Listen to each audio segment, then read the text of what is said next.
This video is about trying to attempt to install Fedora. VirtualBox open. Let's run it again.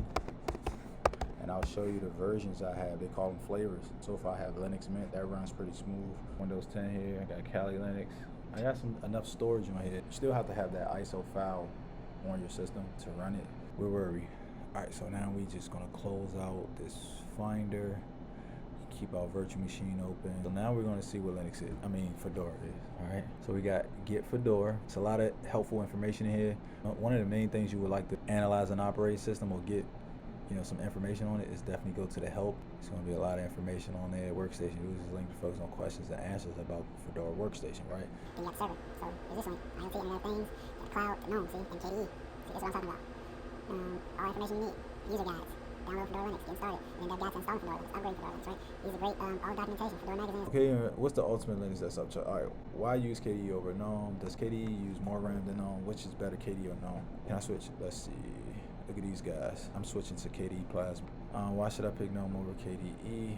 I use GNOME with the dash, dock extensions, because I like a minimal desktop with a somewhat Mac OS look. I've tried to switch to KDE many times over the years, but for whatever reason, it just doesn't appeal to me. All right, so GNOME is almost forcefully simple and elegant to the point of missing out on customizations that some might see as essential, but the workflow is great. KDE is complex and customizable, but I'd not call it elegant. It is considered easy, but it's easy to get lost in the thousands of options and customization. Exactly. For context, I use Live Linux Mint, and only like the desktop paradigm of the Mint desktop, but then bought a new laptop and started using Fedora Workstation for the newer kernel and hardware support. Pretty much the same for me, I just don't get the appeal of a dock. But let's get Fedora. So we're gonna get Workstation, the leading Linux desktop. Now we wanna download x86 AMD. This should work, man. So we're gonna allow it. We're just gonna get right to it and see if it works. All right, so let's get started, man. Look like we have our download. Let's check it out. Let's close this out, open this, and let's say new Fedora Linux. Then we're gonna use, and then we got the ISO image.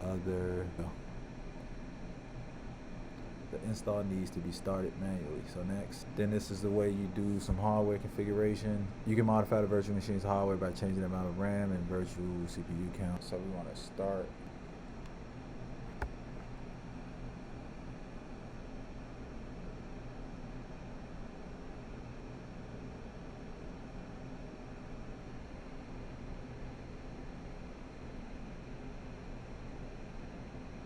Seems like it's not too fast though.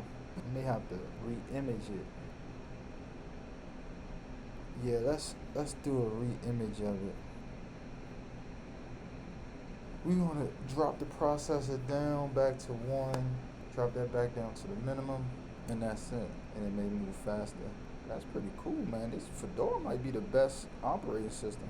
I never downloaded Fedora, even since school. What I need to do, let's get rid of this one. All right, so we're gonna see if it runs a little smoother. Now we're gonna start Fedora. Yeah, see, it's running a little smoother.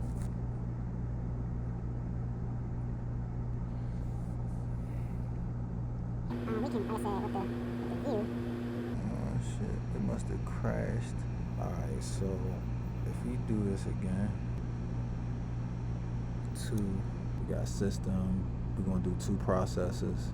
We're gonna add about 3078. Now start it.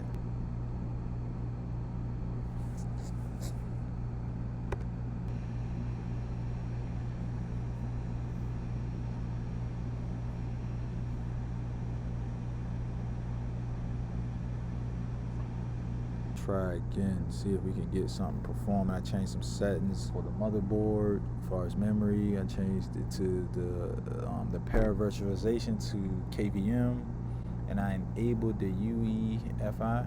We back live, man. Did some more settings, just kind of like reverted back to like the original default settings, and we got it running. For all the extra settings I try to add to it, like it would make it better or make it run smoother, it didn't work. So we got we're back. Now we see if we install Fedora, refer back. English, right? Continue.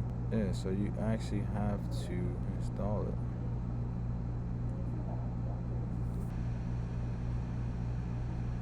Now we can begin the installation.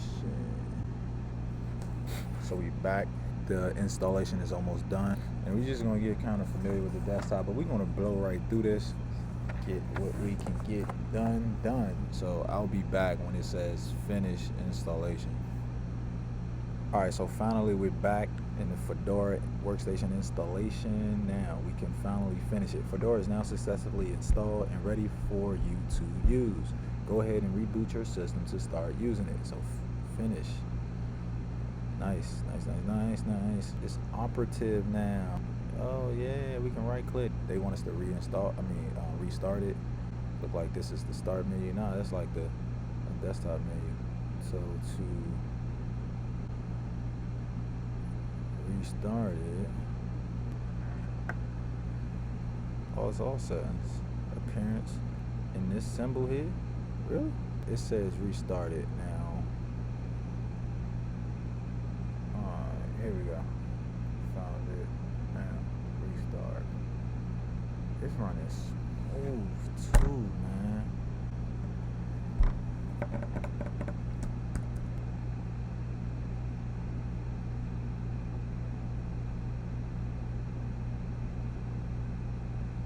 Now I'm gonna just restart it, and then I'll get back into another video. Sometimes I get too excited and want to just keep going, right? But we're gonna save it for another video. So we got a successful installation of Fedora. That's just something I want to get started with and stop putting it off, stop postponing it. Even though I'm only one person, I have a lot of content to put out. So I went through my Windows 7 book. What was it, like a configuring Windows 7 book? I went through that. Basically, as I was going through it, I used Windows 10. So anything that was outdated, I kind of learned from Windows 7 and transitioned to Windows 10.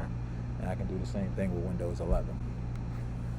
It's telling us to set up will guide you through the making of an account, enabling some features. We'll have you up and running in no time.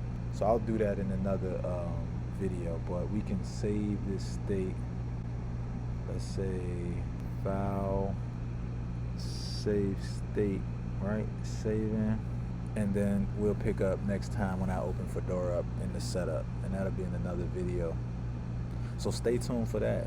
Please like, share, subscribe, and comment. And I'm gonna give you every detail on Fedora, Red Hat, Enterprise Linux, GNOME, KDE. I think I'm gonna get the KDE installed, so I may go with the KDE. It seems like some people are more geared towards the GNOME version, but I'm gonna do the KDE desktop so we can customize it and see. The examples that I'm running will be based on the KDE. In the next video, what I'll do is get the KDE up. So we're going to check and see if it's installed, which is, I'm sure it's probably not, or within that welcome setup, it may be setting it up.